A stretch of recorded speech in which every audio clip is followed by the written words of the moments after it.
the darkness. Okay, cool. So this cave was first described and discovered for the public use, so for tourists, in 1884 by a famous Austrian painter and baron at the time, Eugen Hvar. In the next year, 1885, he brought here his Vienna students. He was a professor too. And those were the first organized tourists in this part of Croatia altogether, so 1885. In the same year, 1885, a part of this passage, small part that we just used, was widened up on one spot with the dynamite, so the boats would go through, okay? That's the only, let's say, artificially touched thing in a cave. We will see two more entries or exits out of the cave that are completely untouched. And we'll see them both from the inside and then also from the outside. Okay, let's go in. Welcome to my office, everybody.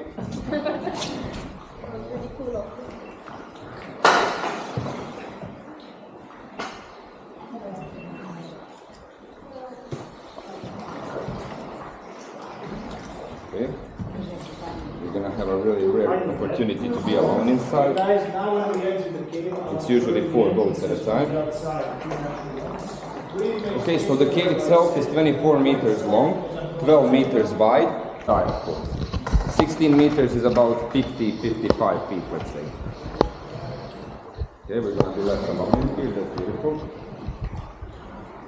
Those of you who are on this side of the boat, my left side, you can already see from here this film of white sand on the bottom of the cave. Just take a look at it, that's one of the key ingredients to this phenomenon. We'll get to it. On the other side, of course, you'll see it in a few seconds, but if you can't see something, you can always take a stand, that's never a problem. Okay, before the stand, take a look here to my right side. You can also see here this small room with the sunlight coming in. That's the second entrance to the cave. We call it the dry passage. It's a hole in the wall a bit to the right, about 1 meter in diameter, maybe 3 feet. That's how they found the cave in the first place, and that's how they were entering it for centuries before widening that thing up with a dynamite where we got in.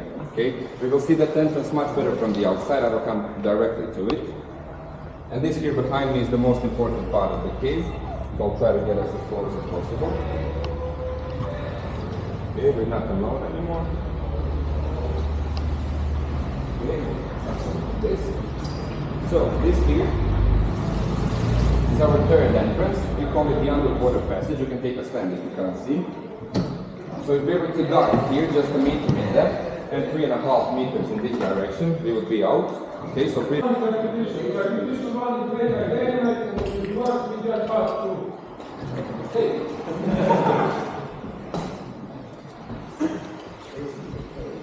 Como?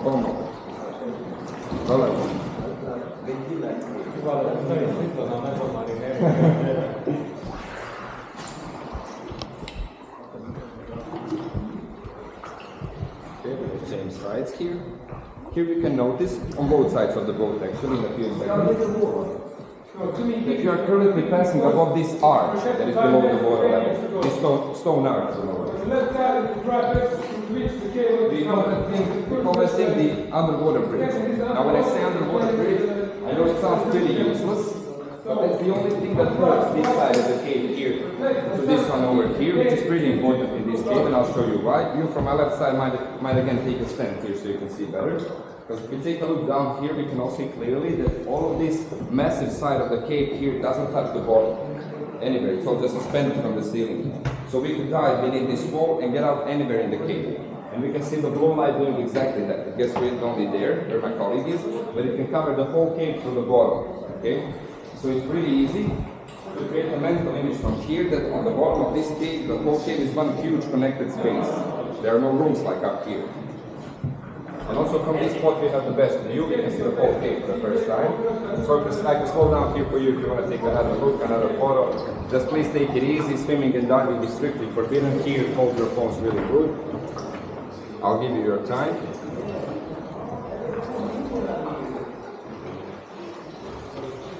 We also might have another boat going in, so we will let him go in first. Also, if you have any questions, of course, feel free to ask.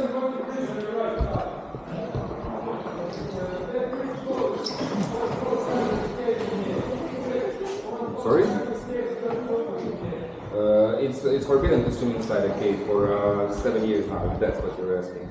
Yeah. It just got too crowded. Let's say 7 years ago we had around 300 people per day, which is like today. And now, in this year, in the high season, we will have around 3,000.